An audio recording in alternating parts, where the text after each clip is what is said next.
Hey guys, I welcome you to our new YouTube series which is called Things You Did Not Know.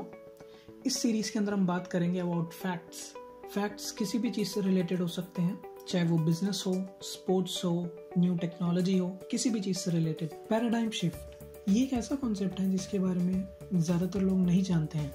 ये concept ये कहता है कि कोई भी एक ऐसी चीज़ जो आपके काम करने के तरीके को या आपके जीने के तरीके को बदल दे। माइक्रोसॉफ्ट, गूगल, अमेजॉन ये ऐसी कंपनियां हैं जिन्होंने हमारे काम करने के तरीके को पूरी तरह बदल दिया है। आज हम बात करेंगे एक ऐसी ही कंपनी के बारे में जिसका नाम है उबर। एक एवरेज आदमी टैक्सी यूज़ करता था जब वो कहीं रेलवे स्टेशन या एयरपोर्ट जा रहा हो या कहीं बहुत दूर जा रहा हो किसी ट्रिप पर। लेकिन नॉर्मल डेज में हम इंडियन कॉन्टेक्स्ट में बात करूं तो ऑटोज, मेट्रोज यही सब चीज़ यूज़ करता था। लेकिन जब से उबर का जन्म हुआ है तब से through out the world travel करने का तरीका बदल चुका है, लोगों की थिंकिंग बदल रही है शेयर्ड इकोनॉमी के बारे में। So here are 15 facts about Uber that you did not know. So 2009 में Travis Kalanick and Garrett Camp ने उबर कैब के नाम से कंपनी फॉर्म करी जो आगे चलकर उबर टेक्नोलॉजीज के नाम से जानी गई, जो है आज की उबर। पहली बार ये लॉन्च हुई सैन फ्रांसिस्को में 2010 के अंदर, बट तब इसे काफ़ी प्रॉब्लम्स झेलनी पड़ी क्योंकि ये तब की प्राइवेट टैक्सीज के मुकाबले एक्सपेंसिव थी। फिर इन्होंने जब अपना नाम चेंज किया, उस खुद को न्यूयॉर्क सिटी एंड पेरिस में लॉन्च किया, उसके बाद ये सक्सेस की सीढ़ी चढ़ते गए। आज के टाइम में ये 60 से ज़्यादा countries and more than 700 cities में ऑपरेट करती है, तो we can already say it's a very global company.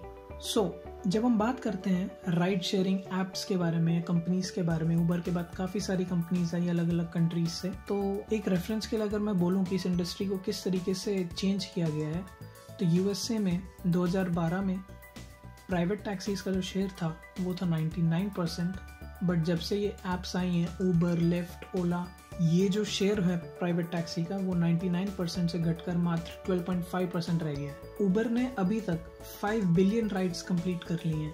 5 billion मतलब 500 करोड़ राइड्स। दैट मीन्स अगर हर इंडियन 4 से 5 बार राइड करे उबर को तब जाके इतनी सारी राइड्स कंपाइल हो पाएंगी। So it's a very big achievement according to me. Lyft एक यूएस बेस्ड कंपनी है, बट जब हम इन दोनों के रेवेन्यू को कंपेयर करें तो लिफ्ट का जो रेवेन्यू है it's only a fraction of Ubers revenue. तो इससे हम ये अंदाज़ा लगा सकते हैं कि उबर कितनी ज़्यादा बड़ी कंपनी है। लेकिन अपनी इस छोटे कंपटीटर से उबर बहुत सारी चीज़ें सीखती भी है, जैसे कि यूएस के अंदर पहले उबर काफ़ी एक्सपेंसिव हुआ करती थी, लेकिन लिफ्ट काफ़ी अफोर्डेबल प्राइसेस में टैक्सी प्रोवाइड करती थी। तो इसी चक्कर में उबर ने यूएस के अंदर उबर एक्स का इंट्रोडक्शन किया, जो कि काफ़ी चीपर थी कंपेयर टू जो उसने पहले इंट्रोड्यूस किया था। 2019 में उसका अप्रॉक्सीमेट रेवेन्यू $14.15 बिलियन था, जिसका 80% रेवेन्यू तो उसके राइड शेयरिंग बिजनेस से था जो हम सब जानते ही हैं, एंड सेकंड बिगेस्ट सोर्स था उबर ईट्स। उबर ईट्स ने अपना इंडिया वाला बिजनेस जोमेटो को जनवरी 2020 में बेच दिया। तो Uber it's no longer a business in India, it's a part of Zomato now. हम में से कितने लोग गेस कर सकते हैं कि कितने परसेंट ड्राइवर्स उबर की फीमेल हैं? हम इंडिया में तो हमने बहुत ही कम देखा है ये, लेकिन बाहर फिर भी कुछ ज़्यादा है, but still it's a very small fraction, it's only 14%। 2014 में उबर ने एक बहुत फनी चीज़ करी, इंटरेस्टिंग चीज़ करी। उसने यूएस के अंदर एनिमल शेल्टर्स के साथ पार्टनरशिप करी एंड उबर किटन्स वेंचर को स्टार्ट किया, जिसका मेन मकसद ये था कि आप ऑन दी गो 15 मिनट्स के लिए तो उन्हें अपने पास बुला के उनके साथ खेल सकते हो, उन्हें कडल कर सकते हो। It was a very funny thing. Uber की सबसे लंबी राइड का रिकॉर्ड यूएस के अंदर बना था जब एक यूट्यूब सेलिब्रिटी अपनी उबर राइड से नॉर्थ कैरोलिना से कैलिफोर्निया तक गया, जो कि लगभग 3,360 किलोमीटर लंबी थी। इस ट्रिप के बाद उस यूट्यूब सेलिब्रिटी ने उस ड्राइवर को एक जेनरस टिप भी दी $5,500 की।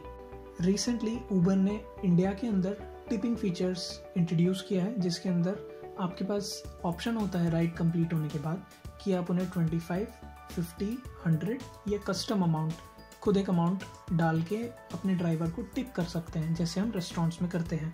बट ये चीज़ भी उबर की ओरिजिनल नहीं है, ये इसने लिफ्ट से सीखी है। यूएस के अंदर कुछ सालों पहले लिफ्ट ने अपने ड्राइवर्स को टिप करने का फीचर्स इंट्रोड्यूस किया था, उसी को देख के उबर ने यूएस में भी वो इंट्रोड्यूस किया एंड अभी उसने मुंबई के अंदर ये इंट्रोड्यूस किया है। एयर टैक्सी जो हम बचपन से नॉवेल्स में पढ़ते थे, साइंस फिक्शन फिल्म्स में देखते थे और हम सोचते थे कि किसी दिन ऐसा हो कि फ्लाइंग कार्स हो, तो वो अब पॉसिबल हो सकता है क्योंकि ऊबर और बड़ी कंपनीज इस पे काम कर रही हैं। 2019 के अंदर ऊबर ने अनाउंस किया था कि मेलबर्न ऑस्ट्रेलिया पहली इंटरनेशनल सिटी होगी जहाँ पे एयर टैक्सी का ट्रायल होगा। अब देखते हैं वो कितना सक्सेसफुल होता है। Next fact is Uber flying taxi पे भी काम कर रहा है, लेकिन और भी इंटरेस्टिंग टेक्नोलॉजीज पे काम कर रहा है, जिसमें से है ऑटोनोमस व्हीकल, मतलब ड्राइवरलेस कार। इस प्रोजेक्ट के लिए उसे काफ़ी फंडिंग भी मिली है बड़े प्लेयर्स से, जो कि हैं टोयोटा, डेंजो एंड सॉफ्टबैंक। इस पे काफ़ी बड़ी कंपनीज काम कर रही हैं जैसे Apple, Google and many more. But Uber being a ride hailing app काफ़ी इंटरेस्टिंग काम कर रहा है इस फील्ड के अंदर। उसने काफ़ी सारे ट्रायल्स करे और उस ट्रायल के दौरान वो ट्रबल में आया क्योंकि एरिजोना यूएस के अंदर एक ड्राइवरलेस कार की वजह से एक वुमन की डेथ हो गई थी। तो it was a very troublesome period for Uber. Uber का इंडियन कंपटीटर ओला है। इंडियन मार्केट में Ola is a leader with 56% share, but Uber ज़्यादा पीछे नहीं है, उसका 44% शेयर है इंडियन मार्केट के अंदर। And Indian market is one of the strongest market for Uber. बढ़ते हैं अगले फैक्ट की तरफ, जो कि है डीडी के बारे में। ये एक चाइनीज़ कंपनी है जो कि ऊबर जैसी सर्विसेज प्रोवाइड करती है। क्योंकि इतनी बड़ी है इसलिए इसका एक निकनेम दिया गया था इसे, चाइनीज़ ऊबर। लेकिन हाल ही में जब ऊबर चाइना को इतने सारे लॉसेस होने लगे, इसलिए उसने अपना बिजनेस डीडी को बेच दिया फॉर $7 बिलियन। नेक्स्ट फैक्ट जो है वो एक ऐसा फैक्ट है जिसमें हम शायद ही कभी ध्यान देते हैं, जो कि है कि हर राइड के लिए ऊबर को इंश्योरेंस लेना पड़ता है। आप जितनी भी बार राइड करेंगे वो इंश्योरेंस से कवर्ड होता है। पर ईयर ऊबर को $1 बिलियन अप्रॉक्सीमेटली इस इंश्योरेंस पे खर्च करना पड़ता है, जो कि उनकी one of the biggest expenses में गिना जाता है। सो एट लास्ट, इन सारे फैक्ट्स को जानने के बाद क्या हम ये बोल सकते हैं कि is Uber an investable business? क्या आपको ऊबर में इन्वेस्ट करना चाहिए? इसका एक सिंपल जवाब है कि जो लोग फ्यूचर टेक्नोलॉजीज़ पे बेट करना चाहते हैं, अपने इन्वेस्टमेंट को उस पर गैम्बल कर सकते हैं, उनके लिए ऊबर एक बहुत अच्छा ऑप्शन है। क्योंकि फ़िलहाल तो ऊबर ने प्रॉफिट नहीं बनाया, बट एनालिस्ट कहते हैं कि ऑटोनोमस कार्स और फ्लाइंग कार्स, ये सारी चीज़ें ऐसी हैं जो ऊबर को प्रॉफिट की तरफ ले जा सकती हैं। So let's hope for the best. Thank you for watching the video. Please like the video and subscribe to our channel and share the videos with all your friends and spread the knowledge. Thank you.